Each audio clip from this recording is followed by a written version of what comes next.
Yo, what's up? My name is Patrouski, and welcome to a guide for new players on how to help make some progress or get unstuck during a storyline run, specifically getting those extra amounts of levels and XP. Now, it's obviously been a while since I've done the storylines on this account, but I make sure to play some sort of challenge account or at least start up some sort of new account every single year, at least once a year, so I understand what the game still feels like for a new player going through their first region. And I can confirm it is hard. It is difficult. PokeMMO is a tough game, especially your first region. The good news is that your first region within PokeMMO is going to be your hardest by far. It's not even close. Once you unlock the GTL, level 100 Pokemon, certain EV training and XP training spots, your second, third, fourth, and fifth region can be a cakewalk if you take the time for some preparation. But today we're really going to be focusing on that first storyline since it can be so difficult. Let's go ahead and get into our top 5 quick tips. First things first is to go ahead and battle every single trainer that you possibly can during the storyline run. There are a lot of routes like this over at Route 3 in Unova where you can just continue to the west and ignore all of these trainers up here on the playground. But I vehemently recommend for your first storyline run taking the time to go battle each trainer. You might be asking why it's so important, and it's not just to get some extra small amounts of Pokeyen or just some extra XP the same way you would get in the wild. No, it's because there's something called the Trainer XP boost in PokeMMO. The Trainer XP boost is every single time you defeat a Pokemon from a trainer, you actually gain 50% more XP, which is very significant. Let's say, for example, there are 4 different trainers on this route that we can battle. 1, 2, 3, 4. And let's say they all have 3 Pokemon for this exercise. 3 times 4 is going to be 12 Pokemon in total defeated. Now, if you were to defeat those Pokemon in the wild, you would get 12 Pokemon's worth of XP. But if you were to defeat them from these trainers, you would have likely defeated 18 Pokemon in terms of XP. Obviously, different Pokemon give different XP, and it gets a lot more complicated. Different Pokemon XP train at different rates, but the general rule of thumb is that battling trainers is 50% faster for XP, unless you start doing things like hordes, and we'll get to that here in a quick sec.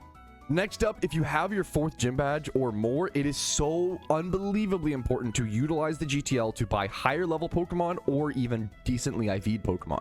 One of the things I recommend the most to new players is go ahead and pick yourself up something like a good Gyarados or a good Crocodile or a good Scrafty. There are so many Pokemon that are amazing for the storyline run. Make sure, though, you use the proper filters over on the GTL. You can see here, if I don't sort by a max level, I'm getting like level 68 Gyaradoses. If you're in your first storyline, you cannot utilize this. Make sure to always check your max obedience level before you buy any Pokemon on the GTL as a new player, because if that Pokemon is over your max obedience level, you won't be able to utilize them in battle. They will immediately just faint themselves.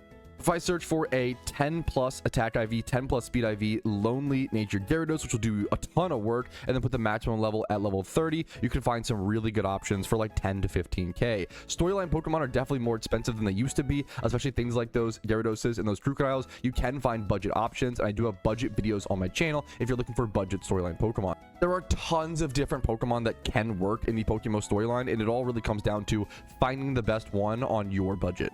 But even if you don't get a good Pokemon, sometimes just finding a Pokemon that actually fits your level range is even more important. Recently, I was doing a storyline run, and I had like a level 12 Timber in the back, but my max obedience level was like level 35, right? So if I just search for level 34, minimum, level 35 maximum, and just buy any Pokemon, you could buy one for literally 1,000 gold, 1,000 Pokeyen, and that's going to do me so much better than that level 12 Timber in my party. So sometimes just putting out 1,000 to 3,000 Pokeyen on something that's actually in your correct level range will do wonders. Tip number 3 is a complicated one because it's going to depend on what region you're in, your Pokemon setup, and what you have access to, but it is going to be to try to find some ×5 or usually ×3 horde locations that you can XP train on early to mid game in the storyline run. Now, I'm going to try to show off a handful of examples here, but every team is different. You might not have access to Surf or Bulldoze or Magnitude or Discharge or whatever you may need for these locations. As well as it's purposefully made really difficult to find like ×5 horde locations. You aren't supposed to be able to randomly run into ×5 horde locations in the early to mid game of PokeMMO because that would obliterate your team. Imagine if you were running along in this grass to the east of Vermilion and all of a sudden you ran into 5 Pokemon coming at you at once in the wild. Even if they were under leveled, they would absolutely obliterate you. But you can find hordes of ×3 Drowsy, I believe, over here to the east of Vermilion City in Kanto. This is a spot that I commonly will EV train or XP train on in this little early game period. It's not great. They're level 11, but if you have Surf or Discharge or usually Bulldoze at this point, fun fact, I will often catch a Diglett or a Dugtrio down in Diglett Cave and then use that Pokemon with Magnitude, which is an AoE move, to take down the Drowsy hordes up there. Or you could just go ahead and fight or attack the Diglett hordes down here, which will give you speed EVs if you're interested in that. So you can do ×3 hordes of Diglett down here, which also might give you a little bit more XP since they're a little bit higher level. But this is a location in Kanto, once again, over by Vermilion. Over in Hoenn, you can head to the east of Lava Ridge Town, hop over these fence areas. And then directly east of the PC, you can head over here and do ×3 hordes of Numel, I believe, in the grass right here. Once again, this is not going to be immaculate XP, but it's going to be a way for you to do some XP training at an early to mid-game spot in the storylines. You will obviously need a Sweet Scent Pokemon for this, as well as either a Surf user or Discharge or whatever AoE move works. If you have access to Lily Cove City, which is a bit later in the storyline run, I love this location. Over to the west of Lily Cove, you can head right here and do ×5 hordes of Lai Noon. The same is true to the west of Fort Tree City. There's a ×5 spot of Gloom. These give speed EVs as well, which is relevant. And then the Glooms over here, just to the left of Fort Tree City, give ×5 hordes of special attack EVs. Even if it takes you like 2 Surfs or 2 attacks to take down some of these hordes of Pokemon, I think it is still worth training on these for a little bit. Generally, if you spend 1 hour of really solid XP training during your first storyline run, you won't really need to ever XP train ever again for the rest of it. You should be up to par at that point. Maybe like 1 to 2 hours max during a storyline run. If you find yourself XP training for like 4, 5+ hours in a storyline run, leave a comment letting me know what you're doing, and I'll try to help you the best I can, because there's probably a better way to go about things at that point. But every region and every location is different. Definitely shout out your finds down in the comments on your favorite spots to XP train during a storyline. Next up, tip number 4 is only one you can utilize once you're at the Elite Fours, but once you are there, you can utilize every single Elite Fours Victory Road to do some really fantastic XP training. You will get really good XP by popping some ×5 hordes over at Hariyama, for example, in Hoenn. Over in Kanto, south of the Indigo Plateau, heading back to the E4. I have spent so much time running this route and XP training here specifically. You should get ×5 hordes of Marowak and Sandslash, which will give really solid XP and can both be surfed down pretty easily. This is a good example of utilizing the GTL, where if you don't have a Sweet Scent Pokemon, you should be able to buy one for pretty cheap. Or if you don't have a Surf Pokemon, you could buy one for pretty cheap as well. Around level 50, that would take down these Pokemon. But there is a spot like this for essentially every single region over in Johto. You just run inside the Elite Fours. They're always really close to the PC. You just go ahead and pop up a Sweet Scent. There's ×5 hordes of Sandslash here. This is in Johto, for example. You might think, oh, the Sinnoh Cave, well, that's nowhere in sight. Maybe it's a bit more complicated. No, you just surf on the water and then go ahead and Sweet Scent here. It's actually one of the better spots in terms of XP, because you get Tentacruel, which is a fantastic Pokemon for XP training, which is why you see so many shinies of it on the GTL. You will need to make sure you have a Discharge Pokemon for this spot, though. Or Earthquake. Earthquake can also handle some Tentacruels. And then finally, over in Unova, you actually have a few different options. You have a couple different spots I'll show you really quickly. So first things first, starting at the Elite Four in Unova, you can head to the left over here, head all the way down to this little crumpled rock down to the bottom. And this will give you ×5 hordes of Heatmore. This is a really cool shiny number 1, really decent XP, and will also give you special attack EVs if you have special attacking Pokemon. Or you can just fly directly to this little dot on the map and then fly back to the PC whenever you need to heal. But fly to this little dot before the big dot, before the Elite Four, and then head inside this little cave. And you'll see a lot of people here shiny hunting Dino over here, as well as you can XP train. You can get ×5 hordes of Dino, which is a fantastic shiny, while shiny hunting, XP training, and also, you know, just making a lot of good progress. It is a mixed spot with Dino and Durant, so you'll get attack EVs from the Dino and defense EVs from the Durant.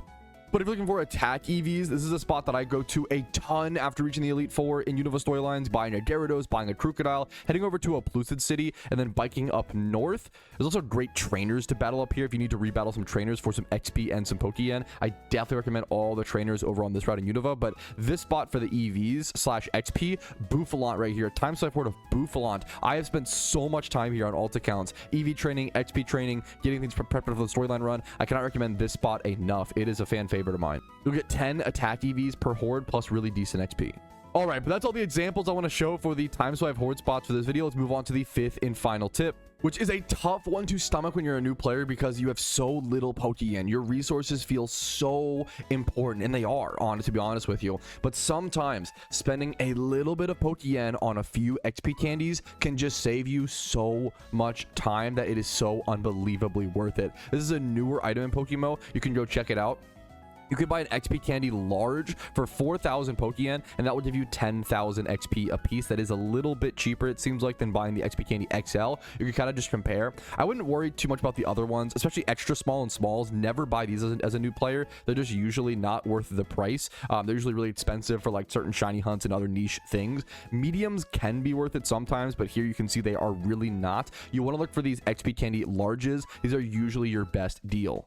10,000 XP might literally take, I mean, this could take like 30 minutes to 3 hours, depending on where you're at in the storyline run, depending on what trainers you have access to, how early you are on. If you could buy one of these or 1 to 3 of these by the 4th gym badge, you're going to save so much time. It's going to be ridiculous. Make sure to only use them on like really powerful Pokemon that's going to stick around in your team for a while. Don't waste them on, I wouldn't buy these to like fill out all of your, you know, your whole team to max obedience level. That's overkill in my opinion. But getting your top 2, top 3 Pokemon towards that max obedience cap, these are going to save you so much time. Yes, they cost a bit of Pokeyen, and it sucks to see that poof away as a new player, but getting through your first storyline and getting it done is just so important. Alrighty, but that is the top 5 tips I wanted to give you guys for kind of getting some extra XP and pushing through that storyline run. Once again, the PokeMMO storylines can be difficult and are really tough. Don't let anybody ever tell you different. I hope this video was helpful in some way. If it was, let me know by liking the video. If it wasn't, if none of these tips got you there, go ahead and dislike. I want your genuine feedback. Subscribe to the channel for daily PokeMMO videos every single day. I do upload every single day, as well as stream on Twitch, usually Monday through Thursday at 12 p.m. ET. My Discord's down below if you want to join a really cool community of people who love this game. And if you want to go above and beyond and support the content, YouTube memberships, Twitch Prime, Twitch subs, and PayPal and Venmo donations do go a very long way. But for now, good luck in PokeMMO, enjoy your journey, and buckle in for the long haul, because this game is an absolutely beautiful marathon. I'll see you guys later, but for now, peace or Reno. Yo, what's up? Outro Patrouski here, and I wanted to take this time to say thank you to everyone who goes above and beyond and supports my channel. Your names are all listed here. You make it possible for me to make helpful and mildly entertaining content for the game that I love and make it available for free for everyone to enjoy. Thank you so much for allowing me to even be here.